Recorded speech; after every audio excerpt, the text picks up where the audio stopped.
Aujourd'hui, ce que je vous propose, c'est vraiment qu'on décortique un petit peu cette peur, euh, que je vous donne un petit peu, moi, toutes mes astuces et tout ce que je mets en place pour gérer cette peur, pour gérer cet aspect-là de ma vie d'entrepreneuse, mais qui a été un aspect aussi dans ma vie de salariée, dans ma vie de no life quand j'étais demandeur d'emploi et que je savais pas quoi faire de ma vie. Enfin voilà, ça m'a suivi vraiment tout au long de ma vie, depuis gamine aussi. Donc, je vous fais un petit peu, un petit retour d'expérience. Je vous fais vraiment un détail, un point sur tout ce que je pense utile à vous transmettre aujourd'hui pour vous aider. À la fin, je vous donne des idées de solutions, de bonus, de petits exercices qu'on peut faire au quotidien pour s'aider là-dessus, qui est aussi applicable pour d'autres peurs. Donc, voilà un petit peu l'organisation du jour. Donc forcément, à la fin, comme vous le savez, hein, la masterclass s'organise de cette manière. C'est qu'au début, il y a une petite introduction. Je vous explique un petit peu pour les nouveaux qui je suis, qu'est-ce que je fais, pourquoi aujourd'hui je vous parle de ça. On va parler du cœur du sujet. Ensuite, on a une petite partie où je vous explique un petit peu plus en détail ce que je propose, ce que je fais, si jamais il y avait des gens intéressés de se former à mes côtés. Et à la fin, il y a un moment d'échange. Donc vraiment, au fur et à mesure de la masterclass, prenez bien des notes de tout ce qui vous traverse l'esprit, que vous avez envie d'échanger. Je pense que c'est vraiment le moment, euh, c'est vraiment l'espace, le lieu, l'endroit avec les bonnes personnes pour en parler aujourd'hui de ces peurs. Donc, si toutefois il y avait même d'autres peurs dont vous voulez parler après, on essaiera d'échanger, on essaiera de faire un brainstorming et de s'entraider sur les peurs qui nous traversent. Voilà, prenez des notes et soyez rassurés, il y aura des moments d'échange et il y en a un spécialement à la fin. Je vous répète les consignes, coupez les distractions, essayez d'être au calme chez vous pour profiter au maximum de cette masterclass et pas devoir y revenir et reperdre du temps après. Là, c'est un moment, juste 1 heure où on s'y colle ensemble et on est ensemble, donc ça nous motive, donc profitez à fond de ce moment. Avant de commencer, un petit peu comme d'habitude, j'aime bien savoir un petit peu quels sont les profils que l'on a aujourd'hui. Alors, qui est salarié, qui veut devenir entrepreneur? Tapez 1, tapez 2 si vous êtes en création d'entreprise, tapez 3 si vous êtes entrepreneur débutant, tapez 4 si vous êtes entrepreneur confirmé, et 5 si j'ai pas pensé à votre statut. Et moi, je regarde vos résultats. Donc, nous avons des... Ok. Donc, beaucoup d'entrepreneurs débutants. Et quelques salariés. Intéressant. 3, 4. Super. 3 et 5, Léa, tu nous en parleras. Qu'est-ce que c'est que ce statut 3-5? À quoi je n'ai pas pensé? Si tu peux écrire. Ok, ça marche. Bon, allez, c'est parti. On continue. Vous allez voir, j'ai plein de petites questions comme ça pour vous. Comme je vous ai dit, hein, la masterclass, elle est vraiment dédiée à tout le monde, du coup, parce que la peur financière touche tout le monde et on ne s'en sépare vraiment jamais.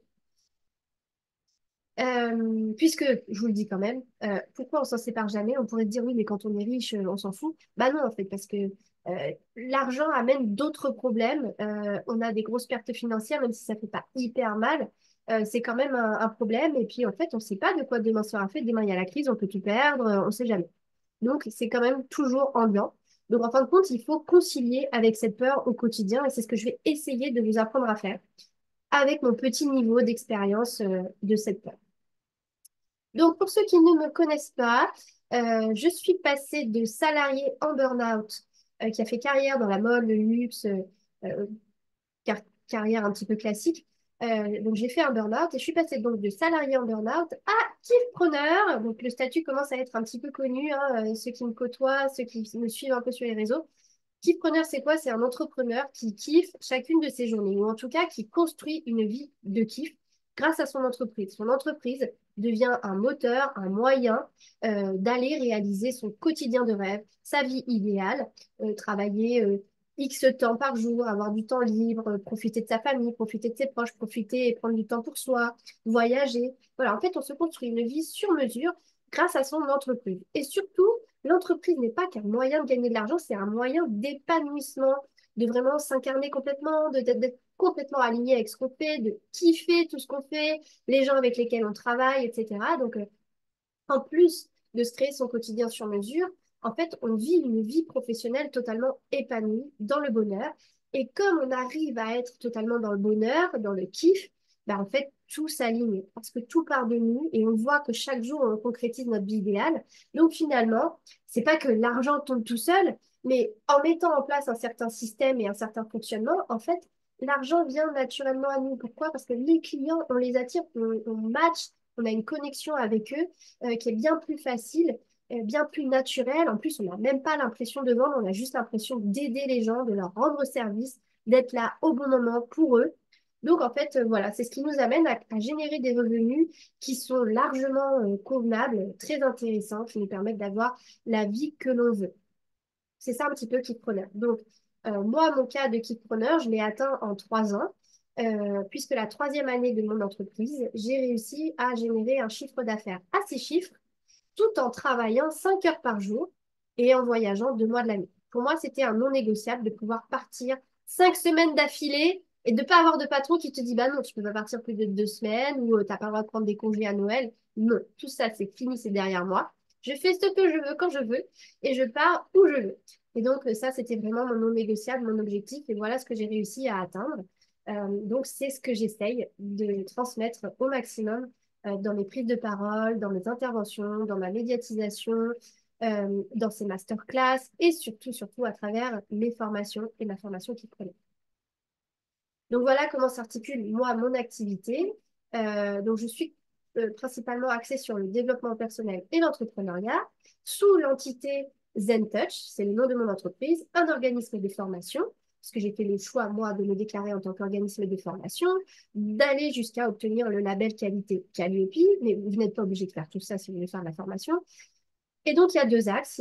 J'ai commencé ma carrière d'entrepreneur avec une formation de coach en développement personnel que je propose. Et depuis peu, la formation Kidpreneur pour transmettre tous mes enseignements et cette vie de Kidpreneur à travers une formation pour développer un business qui soit rentable et qui ne demande pas énormément de temps, qui ne ruine pas la santé, au contraire, qui nous permette de kiffer chacune de nos journées. Ma superbe équipe, je vous la présente et nous avons la chance d'avoir 2 personnes de mon équipe dans le live aujourd'hui. Nous avons Anissa et Mandy qui sont les coachs, les conseillères qui sont là pour vous accompagner dans vos projets, vous écouter, vous orienter, vous donner des idées, faire des masterminds et des brainstorms avec vous pour chercher quelle est la meilleure solution pour vous, comment vous pouvez devenir preneur, est-ce que vous êtes fait pour être coach. Voilà, on décortique tout avec mes petites perles Mandy et Anissa. Et puis nous avons les formatrices qui m'accompagnent surtout sur la formation de coach et plus tard sur preneur, que sont Lauriel et Julie. Voilà, donc voilà mon équipe. Et vous les retrouvez un petit peu sur les réseaux sociaux aussi. Alors, je vous avais dit que je vous poserais des questions. Par rapport aux peurs, de manière générale, pour voir si éventuellement il n'y a pas des choses dont on peut parler à la fin, quelles sont les peurs qui sont le plus présentes chez vous? Est-ce que c'est la peur de manquer d'argent? Est-ce que c'est la peur d'échouer? Est-ce que c'est au contraire la peur de réussir qui risque de changer toute votre vie, les relations avec les autres? Est-ce que c'est la peur de vous montrer? Est-ce que c'est la peur de ne pas plaire, de ne pas être légitime? La peur de ne pas trouver de clients? Et s'il y a encore d'autres peurs, là on prend un petit moment de pause pour que vous preniez le temps de répondre à ça et que vous posiez la question. S'il y a d'autres peurs, pareil, partagez-les dans le chat et on pose un peu le décor. Là. Même si cette masterclass est axée sur la peur financière, bah là, on fait quand même un petit point sur qu'est-ce qui vous tracasse, vous. Et si vous voulez mettre tous les numéros, vous pouvez mettre 1, 2, 3, 4, 5, 6, 7, c'est OK. Mais au moins, comme ça, on se pose un petit peu sur ce qui vous taraude le plus. Ingrid, j'ai vu que tu as mis 1, 2, 3, 4, 5, 6. OK. 1 et 2. OK. Donc, on a vraiment la 1 et la 6 qui ressortent, hein. Peur de manquer d'argent, peur de ne pas trouver des clients.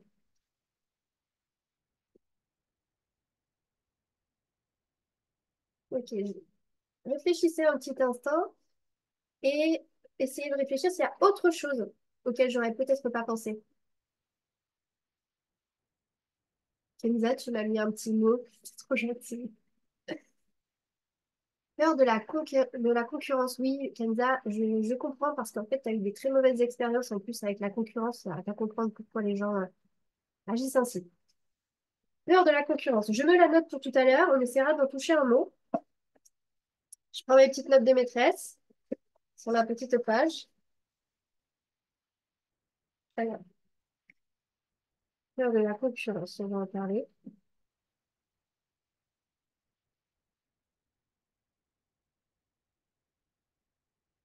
Pas trouver de clients. Peur de gagner plus que l'homme, sortir du schéma. Ah oui, non, mais ça, je suis carrément d'accord.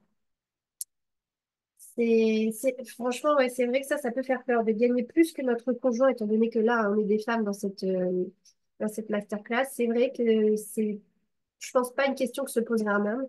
Mais quand nous, les femmes, on commence à gagner plus d'argent, dans un couple, ça peut créer un déséquilibre. Et si on est célibataire et qu'on gagne de l'argent, et ben là, du coup, on risque de tomber sur des tocards qui profitent de nous, qui nous manipulent. C'est vrai que ça, c'est encore autre chose, mais c'est clairement là.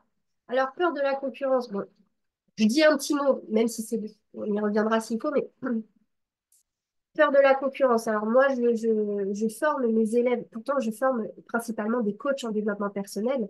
On pourrait se dire que tout le monde est en concurrence, mais en fait pas du tout. Moi, je leur apprends effectivement à se trouver eux pour qu'ils soient uniques et que tout parte d'eux et qu'en fait leur métier, leur proposition de valeur sur le marché, elle soit unique. Il n'y a personne qui soit capable de parler avec ce même message, avec cette même vision, avec cette même approche, ces mêmes émotions, cette même personnalité. Ce qui fait que même si c'était tous des coachs en confiance en soi, admettons, et ben en fait, ils sont tous différents. Ils vont peut-être pas s'adresser à la même tranche d'âge, au même profil, femmes, hommes, jeunes, plus âgés, actifs, non actifs. Et surtout, bah, le service va être surtout basé sur leur expérience, leur vision. Et même s'il y avait deux personnes qui faisaient exactement la même chose, elles n'attireraient pas les mêmes personnes. Comment sortir de la concurrence? Eh bien, c'est en étant, encore une fois, présent sur les réseaux sociaux. Parce que les réseaux sociaux nous offrent une grande chance, réseaux sociaux ou YouTube, hein, ils nous offrent une grande chance de montrer la personne que nous sommes derrière cette vitrine, de montrer l'authenticité, on en parlait à la masterclass dernière, de montrer notre authenticité, qui on est, pourquoi on fait ça, comment on a envie d'apporter quelque chose et pourquoi on veut apporter cette chose-là et qu'est-ce qui va nous tenir à cœur d'apporter à la personne en face de nous et par quoi on est passé, qui crée notre légitimité aujourd'hui. Et en fin de compte, c'est ça qui va nous différencier. Donc, Kenza, pour répondre à cette peur de la concurrence, en fait, continue de te chercher, de te trouver et de véhiculer au maximum toutes les facettes de toi, tout ce que tu es, ton pourquoi, tes valeurs, de les véhiculer à travers tes services pour que tu sois unique sur le marché. Et personne ne pourra jamais te copier ni t'égaler. Moi, c'est ce que je me dis. Souvent, on me dit, mais tu sais, Meryl, on pourrait te prendre tout ton contenu et vendre ta formation. Enfin, les gens pourraient exactement copier sur tout ce que tu proposes et en faire une formation chez nous. Il n'y a aucun souci qu'ils le fassent. Moi, les gens, ils viennent parce que c'est moi, en fait. C'est mes valeurs, c'est ma vision. Et ils pourront vendre exactement les mêmes choses et les mêmes outils et la même formation que moi. Mais tout l'univers autour, la personne, les valeurs, l'équipe, ne sera pas la même et il n'y aura pas le même feeling. Et donc, les personnes qui sont faites pour avoir un match avec moi iront avec moi et j'aurai pas tout le monde sur le marché. C'est pas grave. Les autres, ils auront besoin d'aller avec une personne comme celle qui m'aura copié, qui aura une autre vision. Et très vite, les gens se rendront compte, en plus, qu'elle m'a copié, donc ils reviendront vers moi. Mais voilà, vraiment, tout part de vous. Ça, c'est vraiment au centre, c'est vous. Je lis un petit peu les messages que vous avez mis. Alors, une sorte de crainte du regard des autres. Ouais, ça, carrément, la peur du regard des autres, on en parlera aussi. Ça va aussi un peu avec la peur de se montrer. Donc, peur du regard des autres.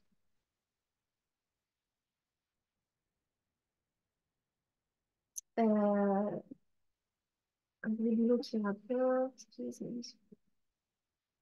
sortir des schémas habituels de travail, il faut travailler dur pour réussir. Ouais, travailler dur. Alors là, on est plutôt travailler dur pour réussir, peut-être pas forcément sur une peur, plutôt sur une croyance, mais qui peut induire du coup une peur, la culpabilité aussi, et la peur de dire j'ai pas travaillé assez, il faut que je travaille encore plus, et voilà, et tomber dans un schéma. Euh, qui fait ce n'est pas une valeur d'adulte reconnue alors que tout le monde aimerait ça. Exemple, si on est comédien, on n'est pas vraiment responsable. C'est vrai, la vision des autres. On est encore, finalement, Nathalie, on est encore autour du regard des autres.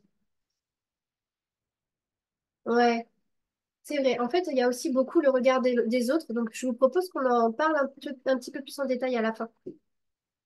Ok, donc je vous propose que l'on continue. Du coup, merci beaucoup pour vos échanges dans le chat. Alors, là, cette fois-ci, on va essayer d'aller un petit peu plus profondément, un peu plus deep sur la peur de manquer d'argent. Réfléchissez pendant un instant. La peur de manquer, la peur financière, voilà, tout ce qui est autour de l'argent. Comment ça se manifeste chez vous? C'est quoi les pensées qui vous viennent, les croyances? Donc, on a eu Léa qui est intervenue, qui a dit effectivement, la croyance, ça pourrait être, bah, il faut travailler dur pour réussir, on ne peut pas gagner de l'argent comme ça, on ne peut pas travailler peu et gagner de l'argent, ça, c'est pas possible. Donc, finalement, ça nous met dans un comportement. Est-ce que vous pouvez prendre un petit instant et essayer de matérialiser, de conscientiser dans votre esprit et, s'il vous plaît, le partager avec nous? Comment ça se manifeste cette peur de l'argent? Qu'est-ce que ça crée comme comportement, comme réaction ou comme non-comportement et non-réaction, au contraire, qui vous bloque, qui vous tétanise, qui vous fait toujours faire un pas en arrière, ou au contraire, qui vous fait peut-être faire des économies de malade parce que vous avez peur de qu'est-ce qui va se passer. Et voilà, qu'est-ce qui se passe pour vous?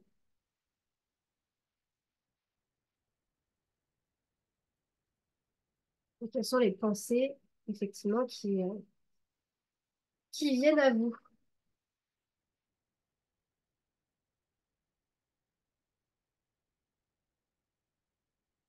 Je vous laisse le temps de réfléchir et de noter.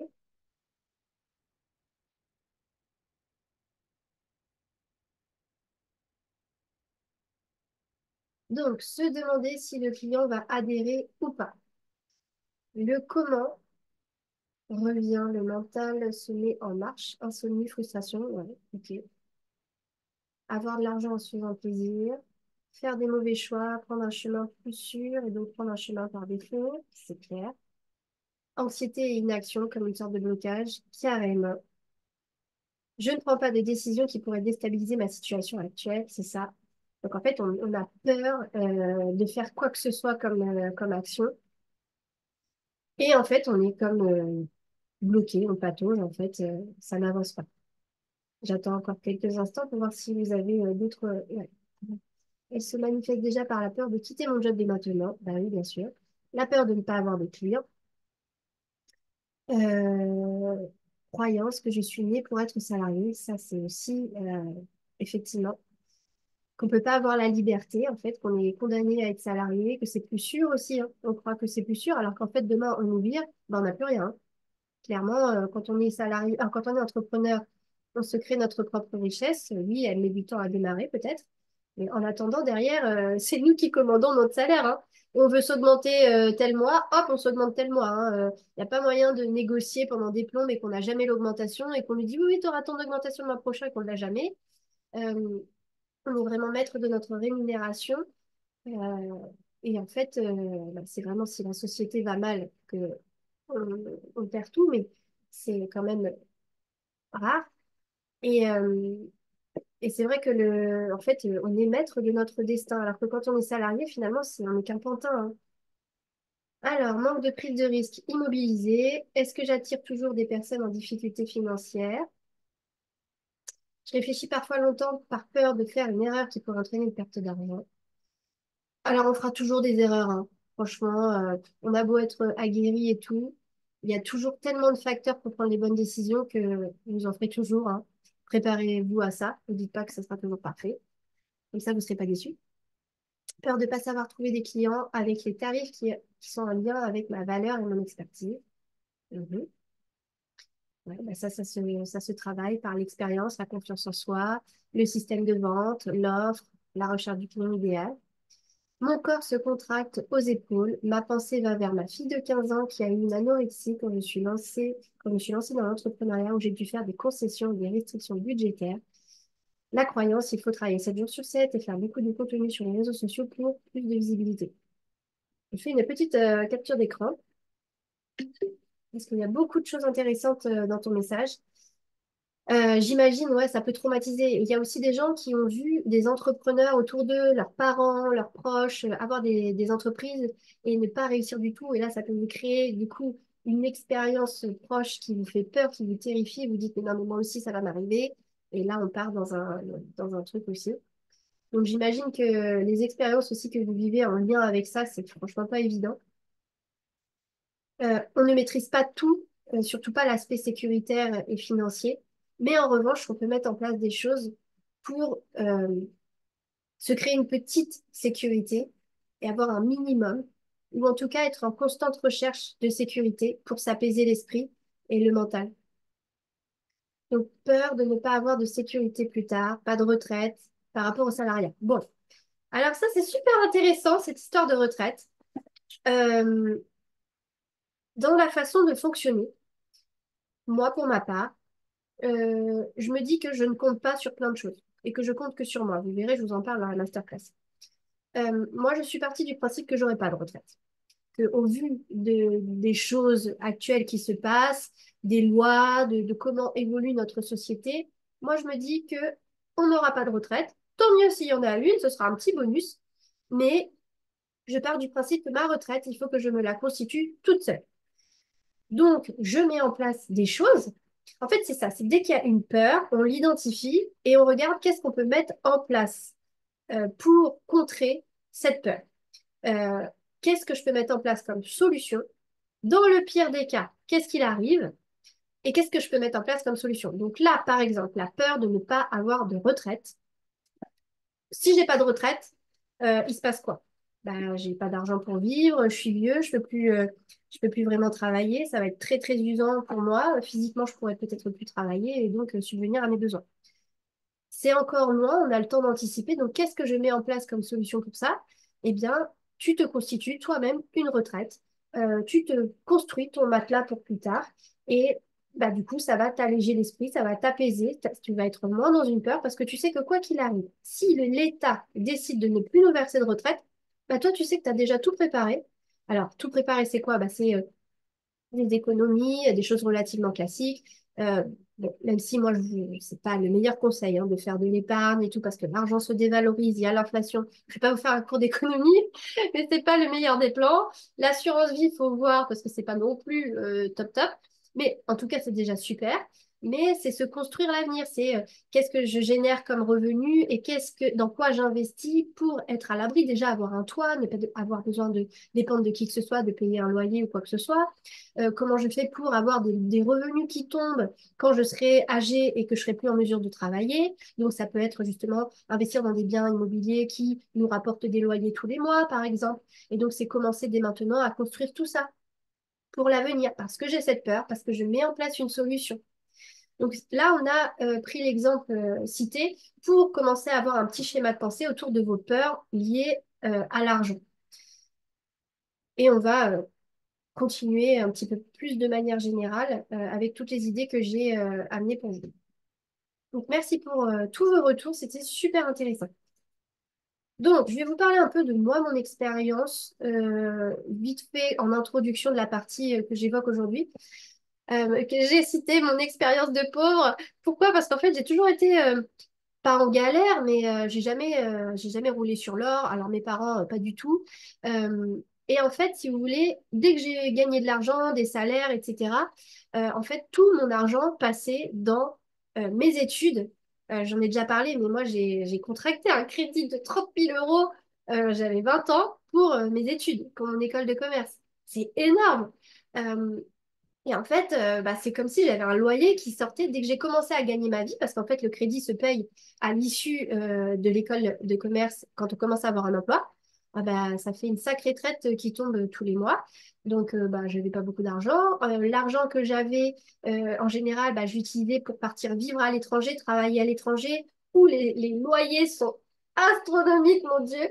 Quand j'ai travaillé, pour vous donner une idée, quand je travaillais à New York, ma chambre dans une coloc me coûtait 1 200 euros, dollars.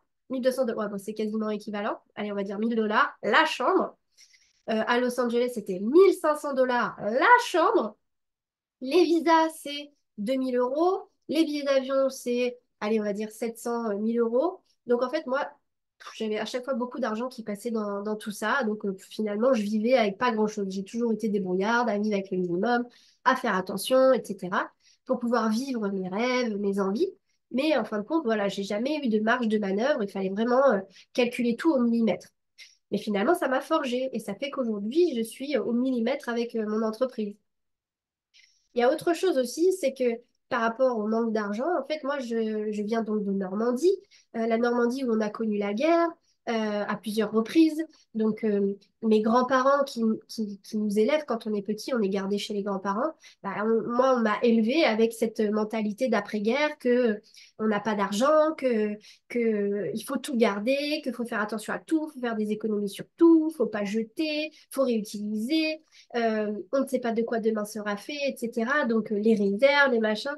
Donc, en fin de compte, ça aussi, ça m'a créé une peur ambiante de qu'est-ce qui va se passer demain et faut toujours tout prévoir au cas où il y aurait un problème. Ça m'a mis dans une certaine condition. Donc, vous voyez aussi, vous, dans votre environnement de vie, dans votre éducation, dans les proches, ce qu'ils ont vécu, etc., dans quel conditionnement vous avez commencé à être élevé dans votre vie. Qu'est-ce que vous avez connu? Euh, qu'est-ce que je voulais vous dire aussi? Oui, moi j'ai toujours eu peur de l'avenir et ça continue toujours, hein. Même que je gagne de l'argent, que je gagne mieux ma vie, que mon entreprise se développe. Franchement, j'ai toujours peur de oui, mais là ça va, mais l'année prochaine, on ne sait pas qu'est-ce qui peut se passer. Et puis en plus, dans l'entrepreneuriat, il y a des hauts, il y a des bas. C'est très fluctuant, hein. C'est pas un salaire qui tombe tous les mois, même si nous, on se verse un salaire tous les mois. Mais ce que je veux dire, c'est que dans l'activité d'une entreprise, c'est pas tous les mois le même chiffre d'affaires. Il va y avoir des pics, des bas, des fois des mois où il n'y a rien, mais par contre, le mois d'après, ça explose. Donc, en fait, on peut jamais vraiment se reposer sur ses lauriers. Donc, il faut avoir le cœur accroché parce qu'il n'y a pas de stabilité, en fait. Et il faut avoir la démarche de se dire, je prends le minimum et à la fin de l'année, quand on fait les comptes, je vois s'il y a une marge de manœuvre et là, je me verse une prime. Et j'en parle un petit peu après. Donc voilà, c'est être toujours un petit peu dans la retenue quand on est entrepreneur, prévoir l'avenir, anticiper, pas s'emballer trop vite. Et en fait, ça, moi personnellement, ça me met toujours dans une peur de l'avenir, me dire que rien n'est figé, que demain le marché peut changer, parce que moi aussi j'ai vu ça autour de moi. Mon père qui a fini après 30 ans à travailler en tant que fonctionnaire à la sécurité sociale, il a lancé son entreprise à 48 ans. Et, et en fait, il a eu deux principales sociétés qui ont dû fermer à cause des lois qui étaient mises en place et à cause de la crise. La première était une société d'événementiel et de communication. Donc, il organisait des événements pour les entreprises, tout ce qui était team building. Et à l'époque, il y avait de gros budgets pour ça. 2008, la crise, voilà, la coupe budgétaire, plus rien du tout. Et il a dû en fait fermer la société parce que bah, il voyait bien que là, il n'allait pas pouvoir continuer comme ça, que le marché était en train de dégringoler. Et au lieu d'attendre le dernier moment, d'être vraiment le couteau sous la gorge, il a anticipé, il a bien observé, il était dans l'analyse, toujours des chiffres, l'étude, il fait pas l'autruche et tout ça. Du coup, il a fermé. Ensuite, il a saisi une opportunité sur le marché qui était de racheter des métaux précieux. Donc, suite à la crise, il y a eu la crise pour certaines entreprises, mais comme je vous le dis toujours, la crise amène aussi des opportunités. Et là, pour le coup, tous les gens se sont réfugiés dans l'achat d'or. Et donc, l'or était une valeur refuge, excusez-moi. Et donc, ce qui s'est passé, c'est que les gens, en période de crise, ils vendaient leurs bijoux et ceux qui avaient de l'argent, bah, comme l'argent, les devises se dévalorisaient, bah, ils investissaient dans l'or. Donc il y avait un marché à prendre sur les métaux précieux. Donc il s'est lancé là-dedans. Ça a bien marché pendant quelques années. Et une année est tombée une loi votée par François Hollande sur je ne sais plus quelle taxe, douane ou quoi, qui a complètement cassé ce marché-là, en l'occurrence. Et là, du coup, obligé de prendre les devants, de fermer la société, encore une fois, euh, et de ne pas attendre le dernier moment, de bien être à l'écoute de la géopolitique et de ce qui se passe sur le marché, dans l'économie, dans le droit, etc., pour voir que finalement, bah là, il y avait une grosse loi qui arrivait qui allait mettre en péril le business. Et donc, il a fermé sa société, encore une fois, pour une cause extérieure. Euh, et après, il était à la retraite, il a monté une association finalement. Mais tout ça pour vous dire qu'en fait, on n'est pas à l'abri qu'il faut être super vigilant à tout ce qui se fait. Faut pas être là dans son coin et rien écouter du tout. Faut quand même écouter un minimum les actualités sans trop tomber dans l'excès parce que c'est très très très toxique. Mais être quand même à l'écoute de qu'est-ce qui est en train de se passer, une vision un petit peu macro du marché, parce qu'en fait, il peut y avoir des causes extérieures qui font que du jour au lendemain, tout peut s'arrêter. Alors, je suis pas là pour vous faire peur, seulement vous devez être au courant. Et c'est un peu l'objet de la masterclass, c'est de vous donner la responsabilité de votre avenir. Vous êtes l'unique maître de votre destin, vous êtes responsable, c'est à vous de maîtriser tous ces aspects et je vais revenir dessus. Donc voilà, en fait, pour mon expérience, que ce soit dans mon éducation, que ce soit les expériences de mes proches qui auraient pu éventuellement me marquer, moi, ma propre expérience, qu'est-ce qui a fait que. Donc en fait, aujourd'hui, j'ai toujours un petit peu peur de qu'est-ce qui va me tomber dessus. Des fois, je n'ose pas, j'ai mis longtemps avant de pouvoir vraiment me payer mieux parce que j'avais peur de manquer. En fait, j'avais peur que le chiffre ne suffise pas. Il fallait que j'attende l'avis du comptable qui me dit, non, mais là, vous pouvez vous verser ça, en fait, c'est bon, on est OK, il n'y a pas de souci, vous avez tout ça, c'est bon. Mais en fait, moi, toute seule, j'y arrivais pas du tout. Donc voilà un peu les conséquences que ça peut avoir. J'ai toujours, pas beaucoup, mais j'ai toujours un minimum d'argent de côté. Si j'ai pas cet argent sur mon compte, franchement, je me sens super mal parce que je me dis demain il y a un problème, je ne sais pas comment je vais régler le problème. Et j'appréhende, je prévois, j'anticipe, j'organise pour éviter tous les problèmes. Donc voilà comment, moi, ça se manifeste dans ma vie. Donc je ne sais pas comment vous, ça se manifeste, mais c'est peut-être l'occasion justement de soulever un petit peu, vous, dans votre vie, comment ça se manifeste et que vous puissiez en face mettre des solutions pour gérer ça et pas que ça vous tétanise et d'accepter de vivre avec. Donc, oui, ça, je voulais vous dire ça. C'est super rigolo, mais c'est vrai que j'ai remarqué, j'en parlais, je crois, avec Anissa, je sais plus. Euh, la galère est un facteur clé de réussite. Quand on est en galère, quand on n'a pas d'argent, quand vraiment on est au fond, eh ben, en fait, on n'a pas le choix que de gagner de l'argent. On n'a pas le choix. Donc là, on va redoubler d'efforts, on va être méga motivé, on va être ingénieux, on va être débrouillard, on va être super motivé et on va rien lâcher parce qu'on n'a pas le choix. Et en fait, ça nous rend service pour déployer des moyens hallucinants pour générer des revenus. C'est ce qui me donne un énorme coup de boost. Et d'ailleurs, vous verrez, il y a beaucoup de success stories d'hommes d'affaires qui ont réussi, mais qui, à la base, partent de la pauvreté ou qui ont eu un coup dur un jour et ça les a mis dans un contexte où, en fait, ils n'avaient pas le choix que d'aller chercher de l'argent et ils ont trouvé toujours un moyen. Donc, je ne vous dis pas de vous mettre en galère pour réussir, néanmoins, ne vous reposez pas sur vos lauriers. Et si aujourd'hui vous avez des avantages dans votre fonctionnement financier, que vous avez un certain confort, bah finalement, ça va vous mettre un frein à passer à l'action et à changer de vie. Parce que vous avez cette sécurité, ouais, bon, bah c'est là, bon, c'est vrai que j'aime pas trop mon travail, mais bon, ça paye mes factures, mon crédit. Là, si je veux me lancer dans l'entrepreneuriat, je vais galérer parce qu'il va falloir partir de zéro, trouver un moyen de générer des revenus, trouver des clients, etc. Donc, c'est clair que ça donne pas envie. N'empêche que c'est l'entrepreneuriat qui vous offrirait la grande liberté financière, de temps, géographique, l'indépendance. C'est ça qui vous offre énormément. Mais il faut passer le cap de la transition. Donc, ça ne vous rend pas service, en fait. Et c'est comme les parents qui font tout pour leurs enfants, ils leur payent leurs études, les loyers, ils font tout, ils se plient en quatre pour que les enfants ils réussissent et qu'ils aient tout ce dont ils ont besoin. Mais c'est pas du tout leur rendre service. Moi, je remercie, mes parents s'en veulent de ne pas m'avoir payé mes études, pas avoir pu m'aider plus financièrement. Mais aujourd'hui, à chaque fois qu'ils me parlent de ça, je leur dis, mais en fait, arrêtez, merci. Parce que grâce à vous, je sais générer des revenus, je sais me débrouiller toute seule, je sais partir de zéro. Donc, réfléchissez, je plante la petite graine, mais réfléchissez à ça et trouvez un levier, un moyen, un contexte pour vous booster dans la création de revenus. Alors, je vous en ai un petit peu parlé, ça ne sert à rien de faire l'autruche. Je vous le dis, moi, ça m'est arrivé de ne pas pouvoir regarder mes comptes, de ne pas regarder mes dépenses, de ne pas regarder mes tableaux, parce que je sais pas, ça me mettait super mal, j'avais peur. Il y a plein de choses qui se dégagent quand on parle d'argent, quand on est sur ce sujet. Mais en réalité, c'est pas vous rendre service que de faire l'autruche. Au contraire, vous repoussez à plus tard et vous risquez de vous mettre dans des situations très délicates, de ne pas affronter la réalité.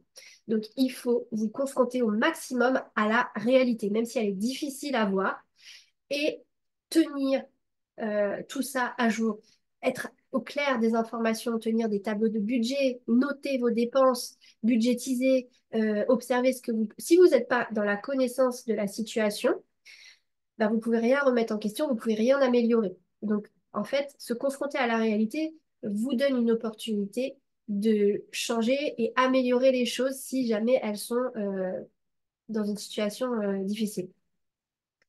Et ça vous permet du coup de prévoir, d'anticiper, d'être en connaissance de cause, d'avoir toutes les informations en votre possession.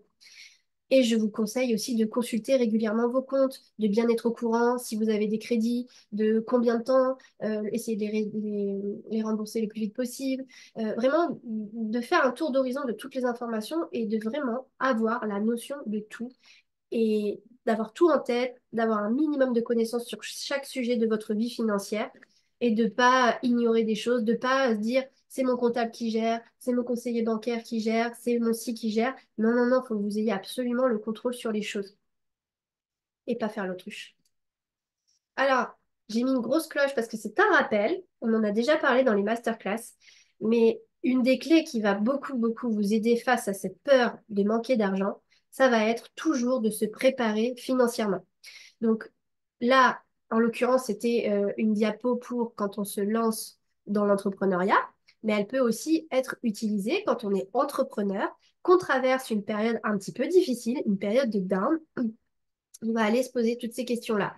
Combien de temps il me faut pour me lancer ou pour remonter la pente de cette baisse. Je prends l'exemple de mon papa qui a eu cette nouvelle, la crise. Oh, et comment je fais? Bon, bah, j'ai mis de l'argent de côté, je peux vivre tant de temps pour payer, pour subvenir aux besoins de la famille, jusqu'à temps que je trouve une solution. Donc en fait, il se projette, donc il fait pas l'autruche, il met le nez dans la finance, et puis il regarde un petit peu tout ce qu'il peut faire. Bon, je peux réduire telle dépense, ça va être coupé. Vous voyez, donc c'est vraiment dresser un tableau de la situation financière et comprendre vos leviers.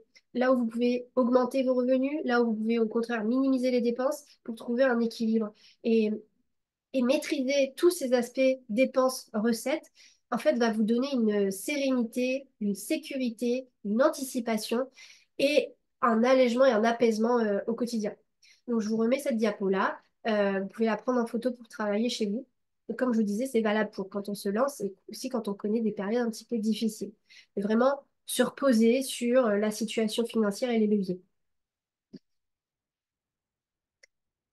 Alors, autre conseil, c'est de gérer les finances, gérer votre entreprise, gérer le budget.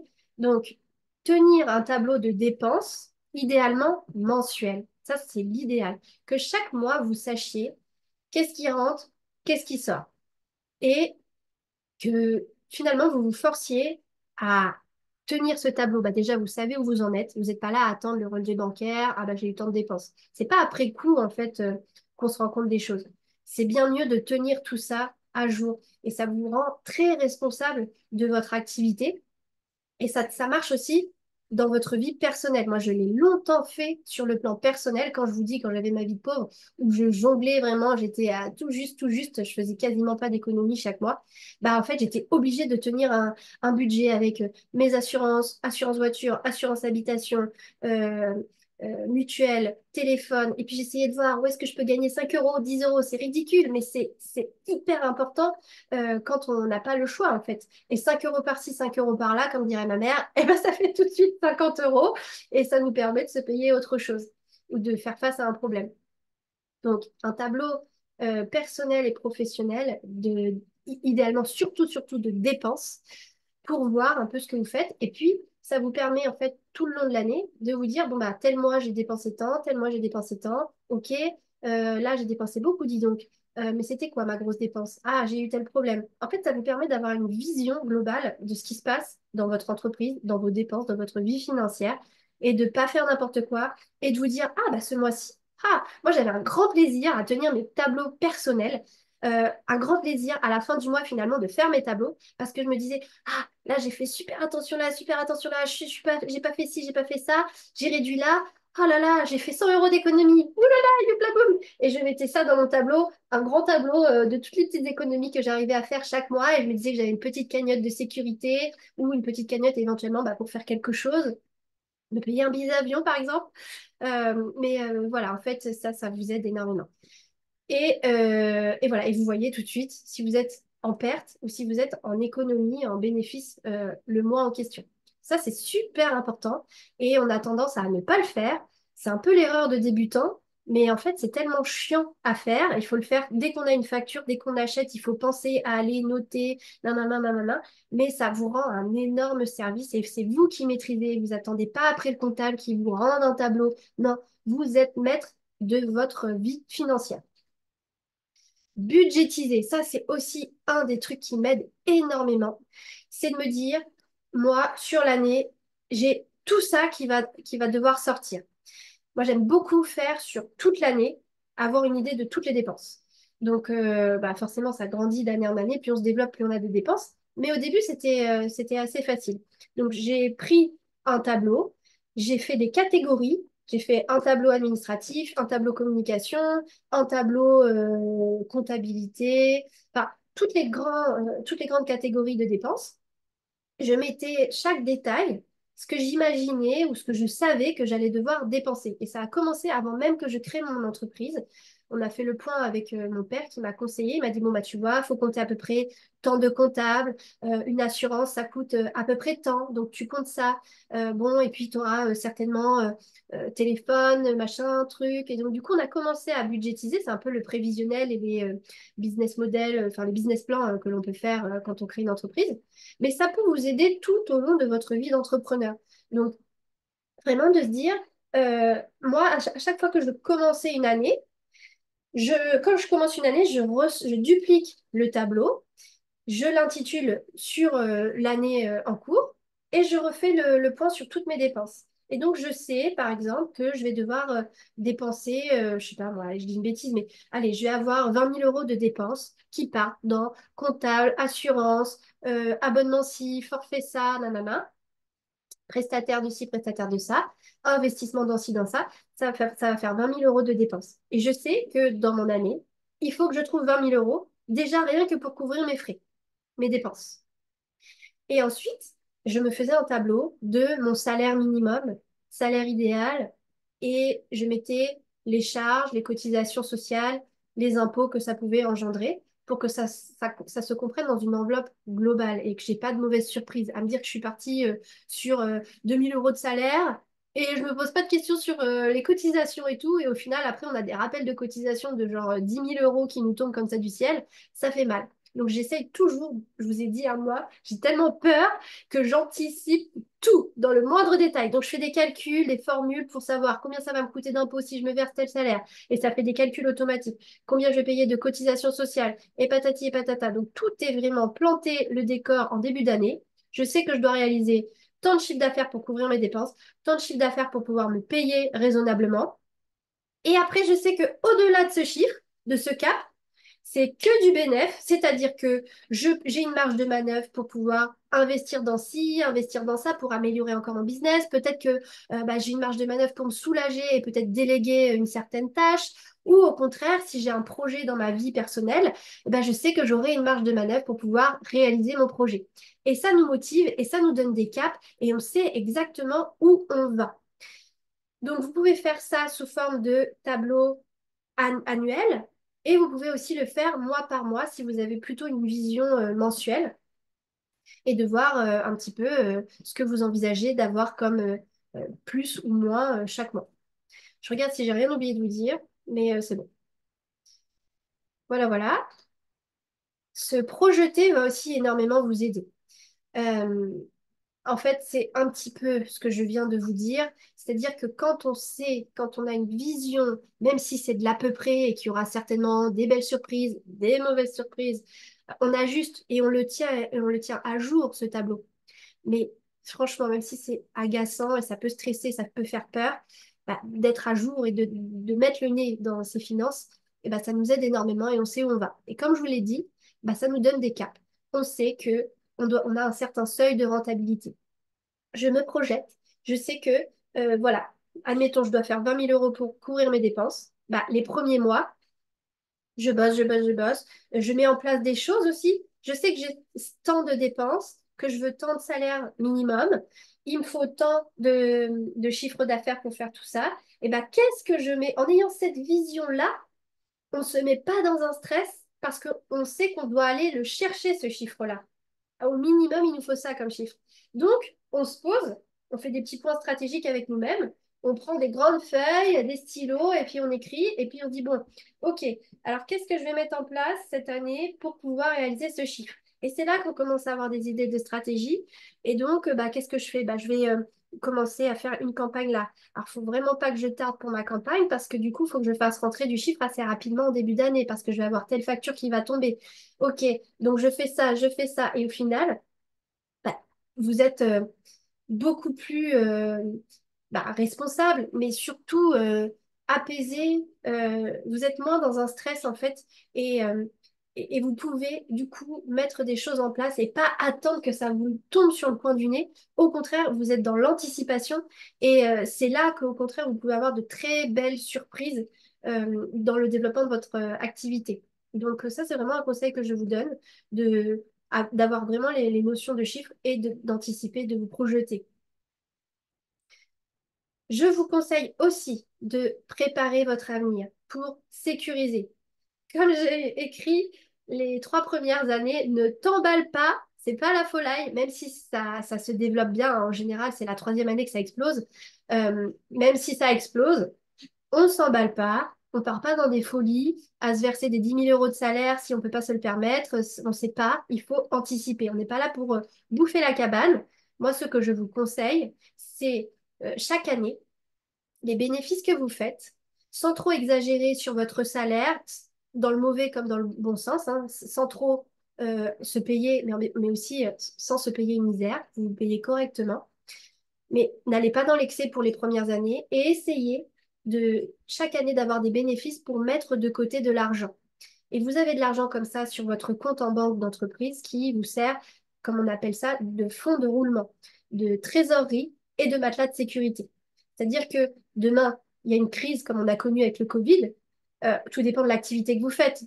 En ligne, si vous êtes kiffpreneur, que vous poussez dans le service en ligne, il n'y a pas de problème. La crise, pas la crise, on s'en fiche. On peut toujours vendre, on n'est pas enfermé chez soi, il n'y a aucun problème. En revanche, je connais des gens qui avaient des restaurants pendant le Covid. Et heureusement qu'ils avaient des enveloppes de 70 000 euros de côté pour pouvoir assumer pendant au moins 6 mois la perte d'activité pour payer les salaires des gens, pour payer les fournisseurs, pour gérer en fait toute la catastrophe qui était engendrée. Donc, je ne vous dis pas d'avoir 70 000 euros de côté, mais essayez chaque année de mettre de l'argent de côté, vous vous sentirez carrément plus sécure, apaisé. Donc ça, c'est vraiment mon conseil. Je vous conseille aussi de ne pas trop changer votre mode de vie, de vous faire des petits kiffs de temps en temps, mais pas partir dans des excès, parce que on a tendance à gagner plus et dépenser plus. Ça, c'est un conseil que je vous donne, c'est de pas forcément gagner plus et dépenser plus. Au contraire, c'est de gagner plus et essayer toujours de rester à peu près au même niveau.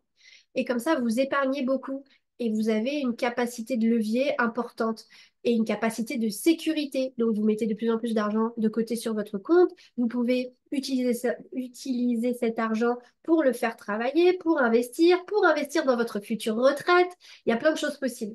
Donc, c'est pas parce que vous gagnez plus que de manière corrélée, votre mode de vie augmente aussi. Moi, je vous conseille de pas trop augmenter votre niveau de vie et d'augmenter au max votre rémunération pour pouvoir avoir une énorme marge de manœuvre et finalement faire en sorte que tout votre avenir soit sécurisé parce que vous avez fait les petits sacrifices à l'heure actuelle. Vous pouvez aussi assurer vos arrières avec des prévoyances. Il y a des prévoyances santé. Si demain vous avez un accident et que vous ne pouvez plus exercer votre métier pendant un laps de temps, il existe des prévoyances parce que la sécurité sociale couvre une partie, mais en revanche, ça reste une toute minuscule partie. Donc, c'est pas avec ça que vous allez pouvoir vraiment vivre.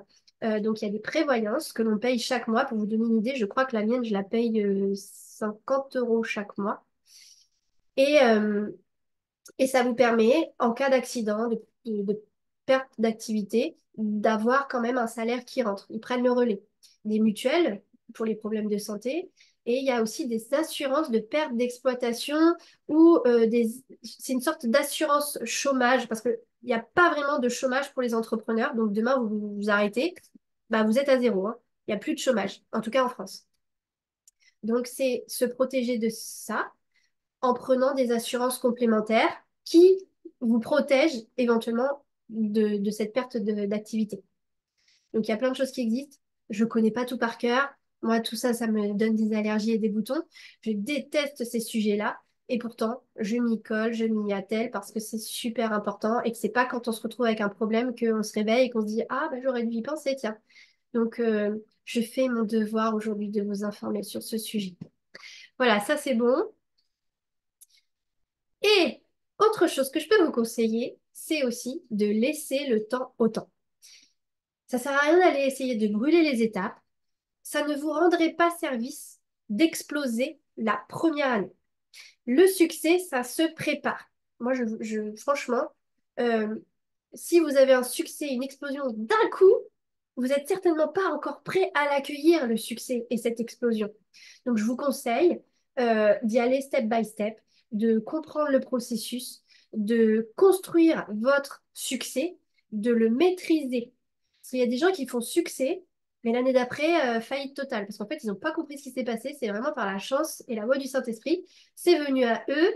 Et l'année d'après, pour refaire la même chose, il n'y a plus personne parce qu'on ne sait pas comment c'est arrivé. Alors que quand vous maîtrisez, bah en fait, c'est ce qu'on appelle on repeat. C'est tous les ans, vous arrivez à faire la même recette, et vous avez même connaissance des leviers pour augmenter ces recettes, ces recettes, ces recettes. Donc, laissez le temps au temps, comprenez le process, comme je vous ai expliqué. On va dire que vraiment, c'est sur 3 ans que l'on fait exploser son business dans un temps, une dimension temporelle humaine où vous ne vous ruinez pas la santé, où vous profitez de la vie, où vous pouvez partir en vacances. Voilà.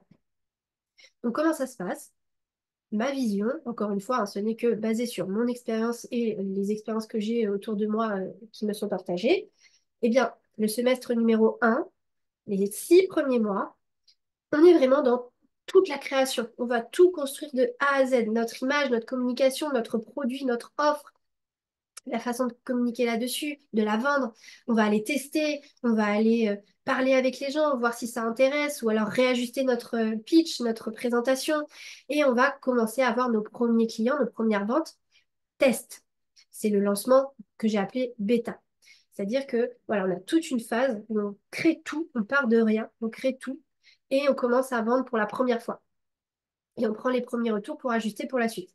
Donc, les 6 mois suivants, on va utiliser cette première expérience de vente de clients pour consolider ce qui est bon, ajuster ce qui est moins bon et pouvoir faire des ventes cette fois-ci officiellement et faire une vraie campagne de lancement avec les premiers clients officiels, avec le bon prix.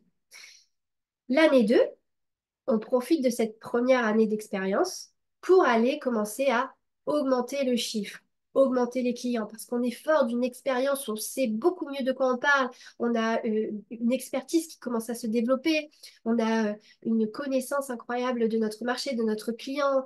Quand on a quelqu'un en face de nous, bah, on sait carrément mieux parler de la situation. S'il a des spécificités, on peut faire tout de suite le parallèle. Bah oui, bah, j'ai ce client justement qui a le même problème que vous, et voilà comment on a géré la situation.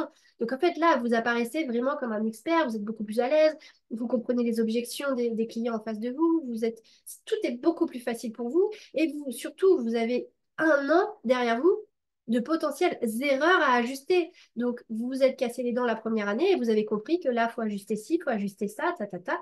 Et l'année 2, bah, vous corrigez tout, vous améliorez tout. C'est ce qu'on appelle la consolidation et l'ajustement. Et donc là, eh ben, c'est normalement l'expansion parce que vous avez une notoriété, vous avez une crédibilité, vous pouvez compter sur le témoignage de vos clients, les retours d'expérience. Et en fait, tout ça bah, commence à créer une effervescence autour de vous et ça améliore en fait votre développement. Mais on n'est pas encore trop disponible pour propulser le business parce qu'il y a encore trop de choses à ajuster, à consolider. On est en train d'améliorer tout notre système pour que ce soit facile, que ça fonctionne, qu'il n'y ait pas des choses qui déraillent et que si on crée un gros engouement autour de notre offre, qu'on commence à faire exploser notre business, bah, qu'on puisse recevoir la demande. Parce que c'est pas le tout d'aller activer des boutons, se mettre à fond sur la com, à fond sur les pubs et d'attirer un max de clients.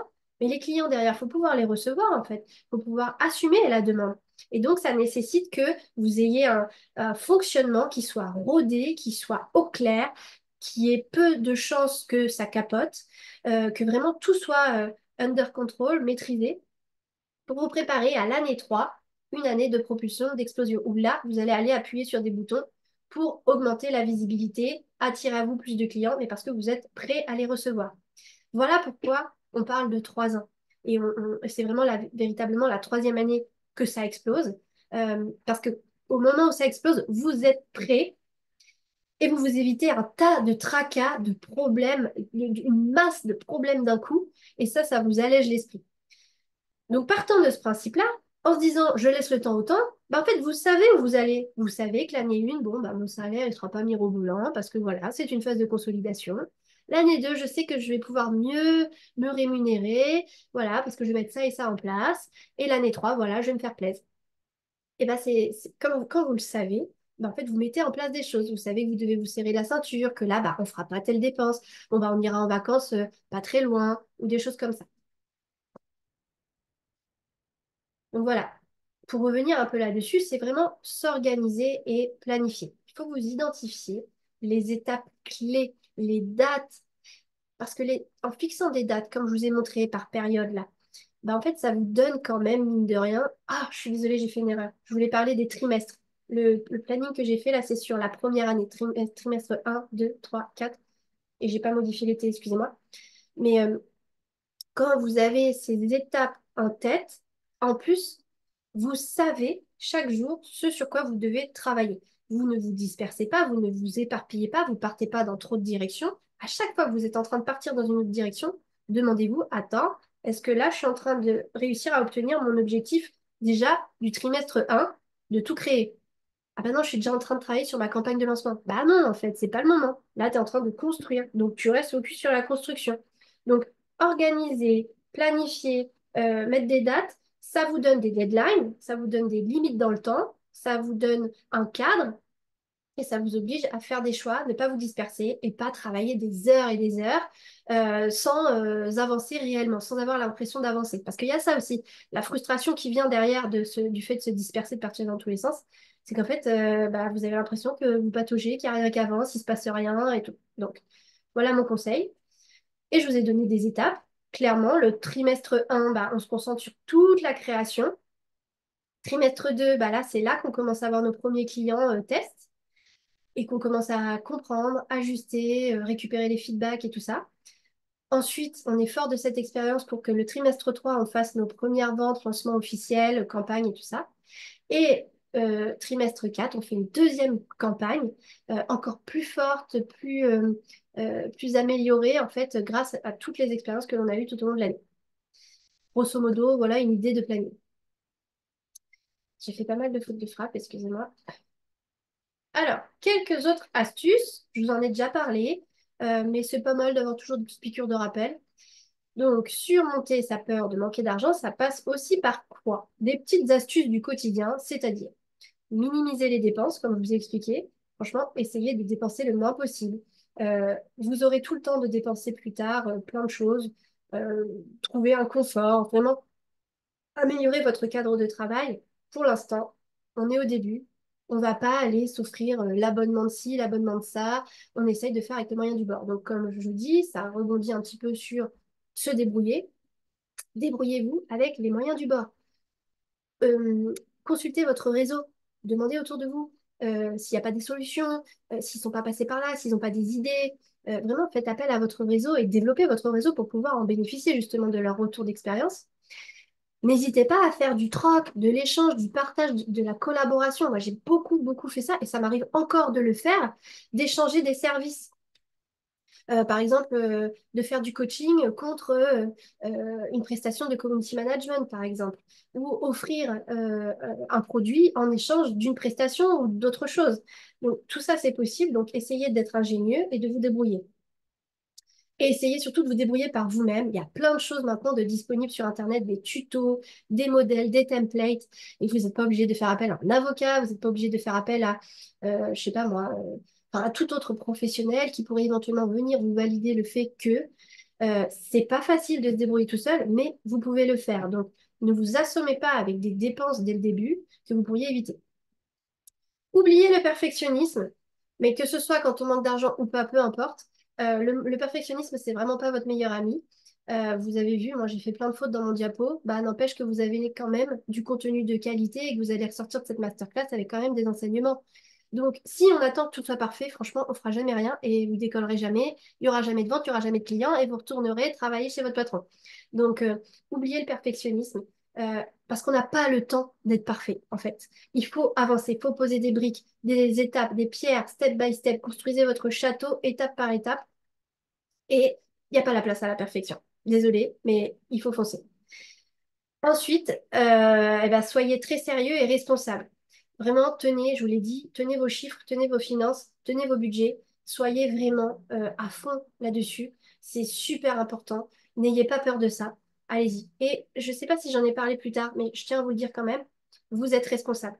Vous êtes responsable de vous, de votre réussite.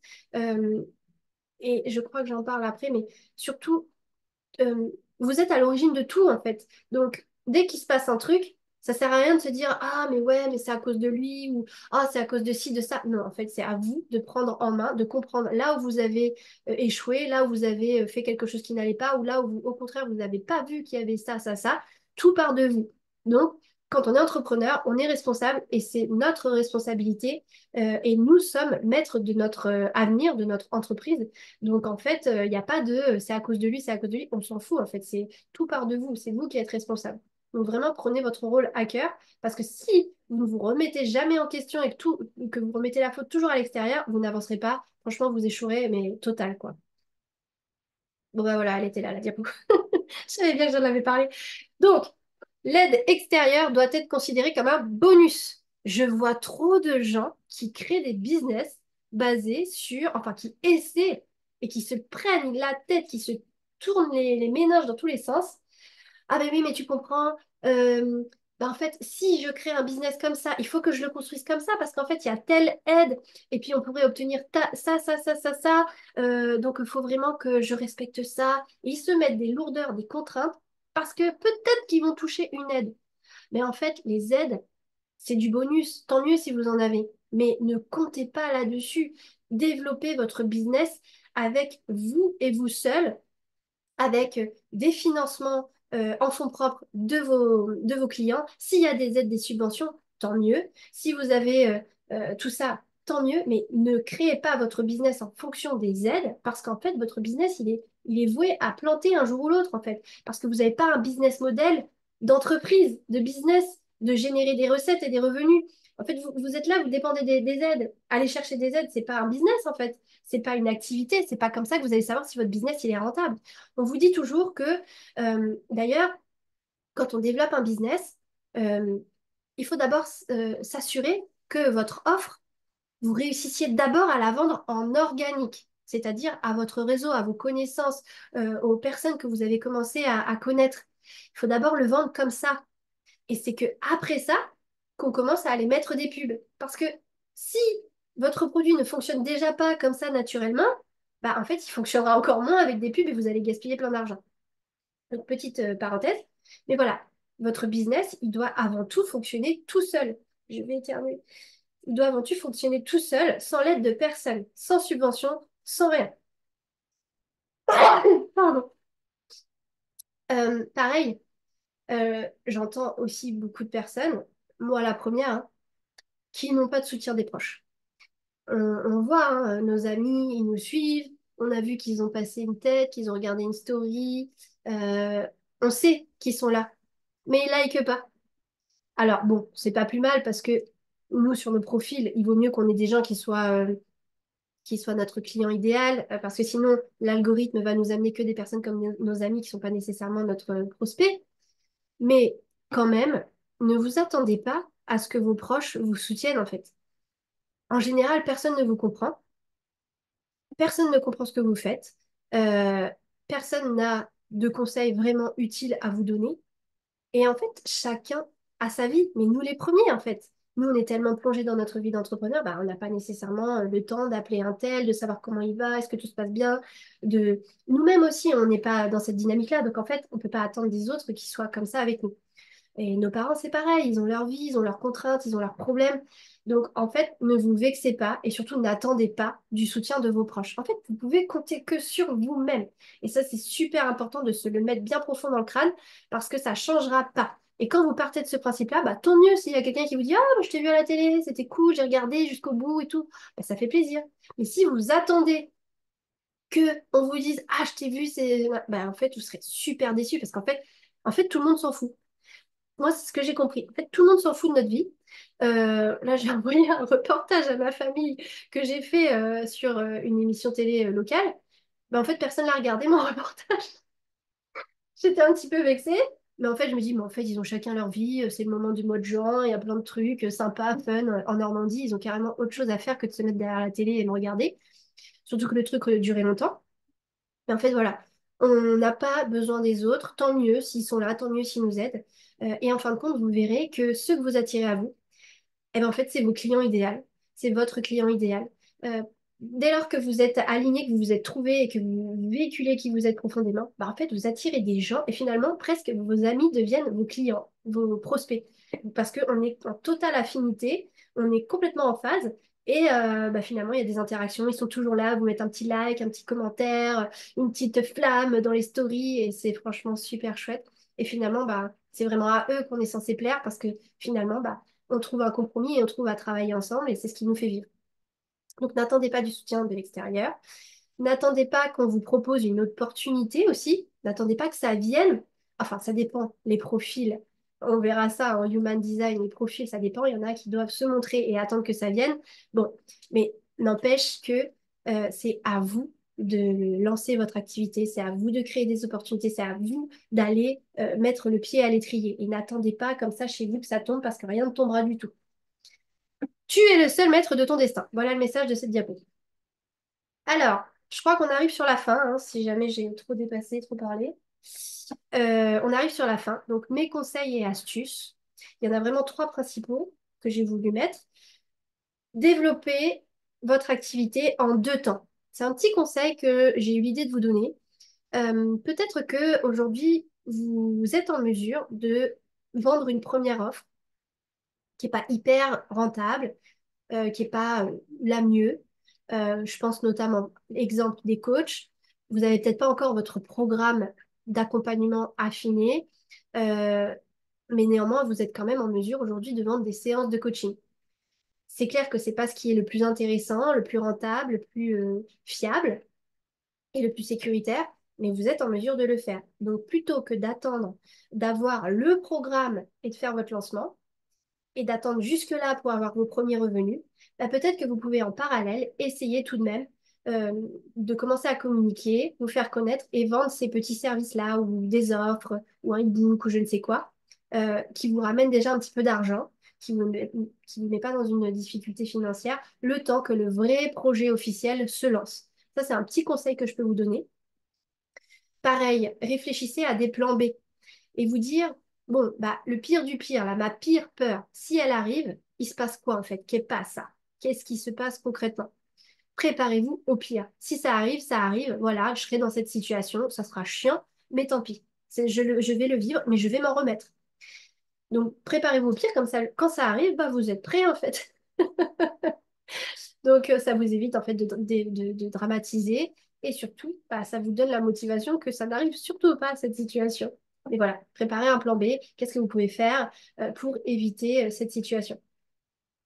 Moi, ce que je fais beaucoup aussi, alors tout ce que je vous ai dit là, moi surtout les plans B, me dire, bon, au pire du pire, bon, bah, je vais rechercher du boulot. Au pire du pire, bah, je vais vendre ci, je vais vendre ça. Au pire, bah, voilà, je vais pas dépenser ci, je vais pas dépenser ça. Bah, de réfléchir à des plans B, en fait, ça vous rassure et ça vous met une petite sécurité. Ce que je fais tous les jours aussi, c'est de visualiser. De visualiser que la vie, elle se passe bien, elle se passe sans encombre, comme je veux. Et tous les jours, je me mets dans cette dynamique-là. Et la loi de l'attraction, la visualisation, tout ça, le fait de conditionner son esprit marche énormément. Je vous ai mis aussi d'autres petites choses tout autour qui sont intéressantes à aller explorer. La musique, en fait, il y a des fréquences. Je ne vais pas vous faire un cours de dev perso, mais vraiment intéressez-vous à la musique et les fréquences de vibration. Parce qu'en fait, la musique et certaines fréquences, tapez fréquence 432 Hz, 963 Hz, on est en top, top, top. Mais en fait, d'écouter, ou en tout cas de diffuser ces musiques-là, vous apaise et vous met dans un état vraiment beaucoup plus calme, beaucoup plus serein. Donc, jouez avec la musique plutôt que d'écouter des musiques très agressives qui peuvent au contraire vous mettre dans un état un peu survolté. Et ben, du coup, ménagez-vous avec de la musique pour gérer vos peurs. Je vous en parle parce que vous pouvez vous y intéresser. Pour gérer vos peurs, vous avez la PNL, la programmation neuro-linguistique. Il y a des exercices en fait à faire en état alpha qui vous permettent de gérer toutes vos peurs de l'avenir, toutes les peurs qui viennent. Vous formulez aussi des mantras et des affirmations positives en lien avec vos peurs peut aussi vous aider. Vous les répétez chaque jour, vous les écrivez et vous y pensez. Ça aussi, ça aide. Ça vous motive et ça vous met plutôt dans une énergie positive. J'en avais parlé dans une masterclass, il y a le tableau des peurs aussi qui est super intéressant. Donc pour ceux qui connaissent, qui m'avaient suivi, voilà, il y a le tableau des peurs qui peut vous aider. L'EFT aussi, on a Laura des fois qui passe dans les masterclass qui s'est spécialisée dans l'EFT. L'EFT, c'est une technique de tapping qui permet de réduire l'intensité d'une émotion et donc on peut absolument travailler sur les peurs et c'est assez incroyable ce qui se passe. Vraiment, on atténue le niveau d'émotion dans notre corps grâce à cette technique. Donc vous pouvez aussi vous y intéresser. Donc voilà, je crois qu'on touche à la fin de cette masterclass. Alors, comment vous vous sentez? Est-ce que, vous pouvez le faire, surmonter cette peur. Ça vous fait encore peur, numéro 2. 3, vous avez envie de surmonter cette peur, mais vous ne savez pas encore comment faire. Finalement, vous êtes encore un peu paumé. Ou 4, vous voulez devenir kickpreneur, surmonter tout ça, avoir un business au service de votre vie, aligné avec votre personnalité et let's go. Je vous laisse mettre dans le chat ce que vous avez pensé. 4. Yeah! On a la team de kickpreneur. Oui!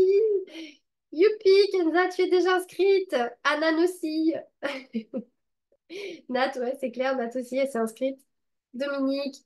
Ah, tu as envie, mais tu sais pas comment faire. Bon, tu échangeras avec nous dans le groupe ou avec moi et puis on essaiera de t'aider. Ou on en parle après dans les échanges. 2 et 3. Ça te fait encore peur. Ok. Ok, ok. Alors on va passer à la phase d'échange. Et avant, je vous reparle quand même de la formation Kickpreneur parce que c'est les derniers jours pour s'inscrire là. J'ai mis un délai un peu supplémentaire parce que comme c'est un peu nouveau et que j'ai débarqué avec cette formation, je pense que c'est nouveau et qu'il vous faut un petit temps d'adaptation. Donc, je vous ai quand même laissé un petit peu plus de temps pour vous inscrire. C'est jusqu'à dimanche. Donc, comme je vous l'ai expliqué, cette formation, elle vous aide à devenir Kickpreneur. En fait, il y a 3 mois de formation supervisée avec des visios chaque semaine pour vous aider à vous donner toutes les clés pour mieux vous connaître, être au clair avec vos aspirations de vie pour que derrière, on construise votre business, votre offre autour de vos objectifs de vie et surtout de votre personnalité pour que les choses finalement se fassent naturellement, sans vous épuiser, sans forcer, sans vous prendre trop de temps et que vraiment votre quotidien change et que vous kiffiez aussi bien votre vie pro que perso. Donc c'est vraiment travailler moins, travailler quand vous voulez, où vous voulez, kiffer avec vos clients, profiter de la vie, bien gagner sa vie. C'est ça aussi l'objectif, hein, c'est d'aller chercher les revenus et qu'ils viennent à vous naturellement, que ce soit facile.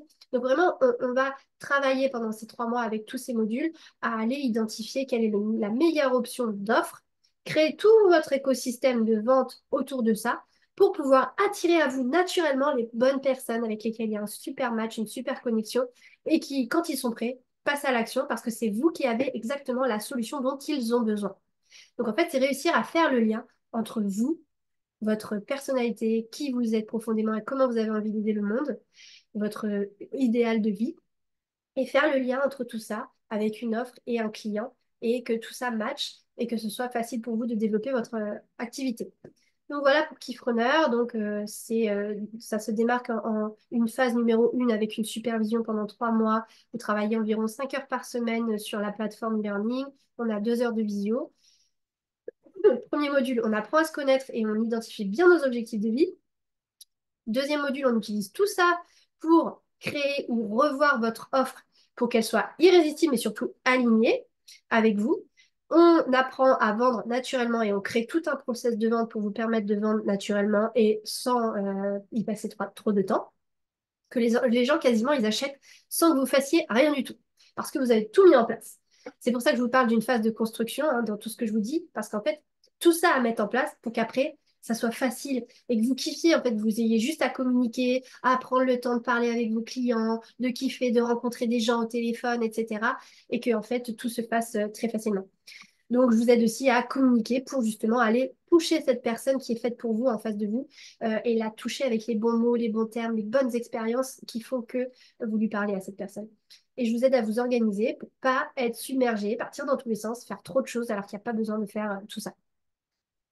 Et puis après, je vous laisse en autonomie sur des choses qui me semblent très importantes pour vous aider à changer votre mindset, à vous préparer au succès, à entreprendre, à vraiment être dans cette démarche de kiff-preneur et d'être OK, en fait, de ne pas culpabiliser, de ne pas avoir peur du regard des autres, de sortir des codes et des sentiers battus pour vivre votre vie idéale. Je vous aide aussi sur l'éducation financière et la gestion entreprise. Et comme je vous l'ai dit, il faut préparer son avenir, sa retraite, donc on en parle un petit peu. Prendre soin de soi aussi, c'est fondamental parce que toute l'entreprise repose sur vous. Et puis, développer son intuition pour prendre les meilleures décisions et saisir les meilleures opportunités. Donc, on vous offre gratuitement. On a mis appel, mais j'en parlais encore hier avec Anissa. C'est vrai que c'est des véritables coachings, ces appels stratégiques. Donc, on vous offre un appel stratégique par personne de 30 minutes. Donc, n'hésitez pas, on vous met le lien, n'hésitez pas surtout à réserver votre appel. Ça vous permet vraiment de faire le point et de voir quelles sont les pistes pour vous pour devenir kiff-preneur.